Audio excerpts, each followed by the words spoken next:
At 16 years old ka lang, di ba we have this, ang tawag parang puppy love or teeny bopper love. Yeah. Na-in-love ka na. I guess mga crush lang po. Paano yung tawa? Paano yung tawa sa na-in-love ka na? Parang may kilig ha. Ayun, na-in-love ka na. Siyempre I guess naman, more oo yes, naman. more Teeny crush. bopper crush, ayan. Yeah. Hindi ka torpe. What does that mean? Torpe, like para you have this person na gustong-gusto mo, gusto mo talaga siya, pero yung gusto mong i-express sa kanya yung love mo, but you can't because nahihiya ka, shy ka, di ba ganon? Ganon ka. Parang O ikaw very yun, nonchalant. Kinda. talaga? Yeah. Kahit ganyang kagwapo, torpe pa din? Totoo? Opo. So ikaw parang ikaw yung nahihiya-hiya ka. Opo. Ano mas gusto mo? Ikaw yung may gusto? Ikaw yung gusto?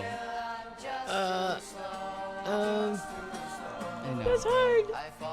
Probably yung gusto ko para, ayun. Yung gusto mo yung pipiliin mo? Opo, kasi gusto ko po. Totoo.